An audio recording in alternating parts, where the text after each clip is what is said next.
Good morning, Lincoln Lions, and happy Friday. So this week we have been talking about five-finger retail and then comparing and contrasting. So since we finished comparing and contrasting our book yesterday, we're going to start comparing and contrasting two new books. So just like the other days, to help us remember our story so we can compare them on Monday, we're going to do our five-finger retail after the story, okay? So remember, we have our characters, who's in our story, people or animals. Then you have the setting, where does the story take place? You have the problem, what is the problem that the characters are facing? Then you have the events, what happens in the beginning, the middle, and the end of our story. And we have the solution. How did this character solve their problem? Okay? So after the story, go ahead and practice your five-finger retell. That way it'll stay in your mind for Monday, okay? So the story we're going to read today is Goldilocks and the Three Bears.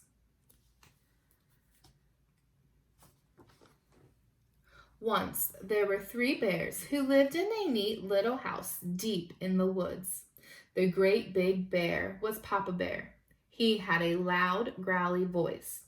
The middle-sized bear was Mama Bear. She had a sweet, low voice. And the smallest bear was Baby Bear. He had a high, squeaky voice.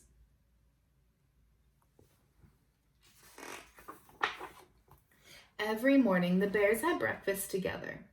They each had their own bowl, which they filled to the top with hot porridge. There was a great big bowl for Papa Bear. There was a middle-sized bowl for Mama Bear, and there was a little bowl for Baby Bear.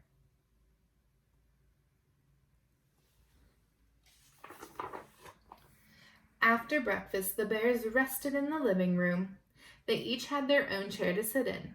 There was a great big chair for Papa Bear, there was a middle-sized chair for Mama Bear, and there was a little chair for Baby Bear. The bears sat in their chairs and talked about how nice and quiet their cozy little house was.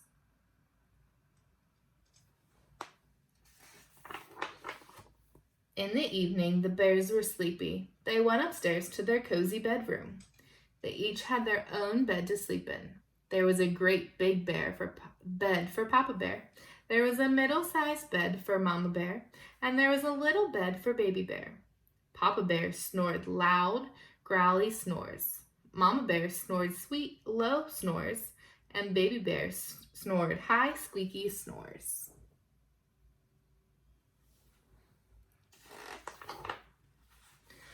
One morning, the bears found that the porridge was too hot to eat, so they went for a walk in the woods to let their breakfast cool.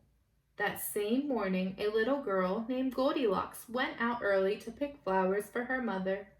She walked farther and farther into the woods until she came upon the neat little house. Hungry and tired, Goldilocks knocked on the door.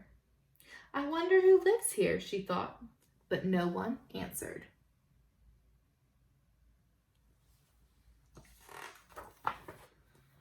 Something smelled good.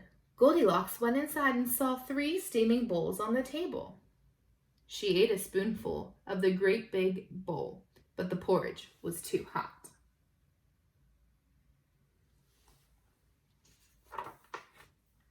She ate a spoonful from the middle-sized bowl, but the porridge was too cold. Then Goldilocks ate the smallest bowl, and the porridge was just right. She ate spoonful after spoonful until the porridge was all gone.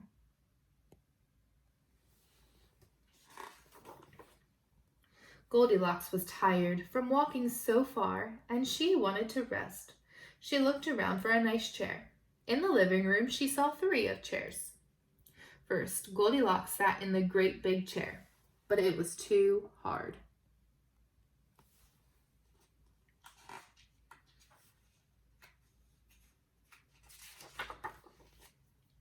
Next, Goldilocks sat in the middle chair, but it was too soft. Then Goldilocks sat in the smallest chair, and it was just right. But crash! The bottom broke, and whack! The back snapped. Goldilocks fell to the floor with a thump. The little chair was smashed.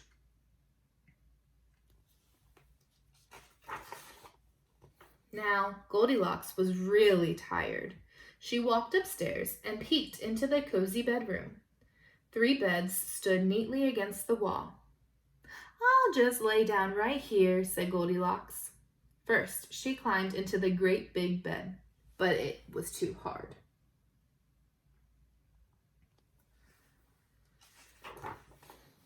Next, she climbed into the middle-sized bed, but it was too soft.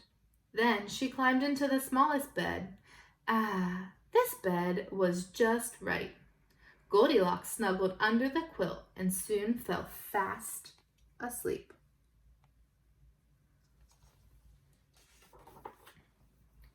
A short time later, the bears came home. They thought their porridge must be cool enough to eat now. Papa Bear looked in his bowl and frowned. "Someone has been eating my porridge," he said in a loud, growly voice. Next, Mama Bear looked in her bowl. "Someone's been eating my porridge," she exclaimed in her sweet, low voice. Then Baby Bear turned his empty bowl upside down. "Someone's been eating my porridge," he squeaked, "and it's all gone."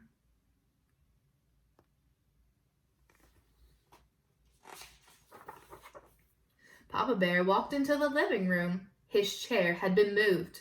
"Someone's been sitting in my chair," he said in his loud, growling voice. Next, Mama Bear saw the flat cushions on her chair. "Someone has been sitting in my chair," she exclaimed in her sweet, low voice. Then Baby Bear found his little chair smashed to pieces. "Someone's been sitting in my chair," he squeaked, "and now it's broken."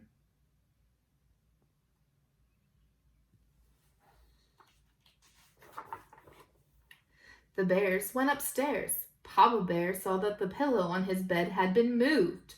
"Someone's been sleeping in my bed," Papa Bear said in his loud, growling voice. Next, Mama Bear looked at her bed and saw the covers had been messed up. "Someone's been sleeping in my bed," she exclaimed in her sweet, low voice.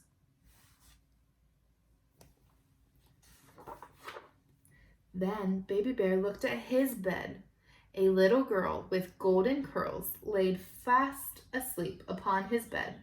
"Someone's been sleeping in my bed," squeaked Baby Bear. "And there she is!" Goldilocks woke up at the sound of Baby Bear's high, squeaky voice. She rubbed her eyes. The 3 bears stood over her. "Oh my!" cried Goldilocks. Frightened, she jumped out of Baby Bear's bed and dashed downstairs.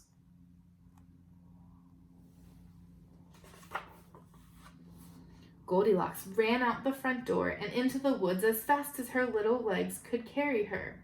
The 3 bears never saw Goldilocks again. Their little house, deep in the woods, remained peaceful. And their porridge, well, it was just right. Okay, boys and girls, just a reminder, now I'd like you to do a 5-finger retell for the story I just read. And then on Monday, come back because I have a surprise story for you. I think you'll really enjoy it, okay? Have a wonderful weekend. Bye, friends.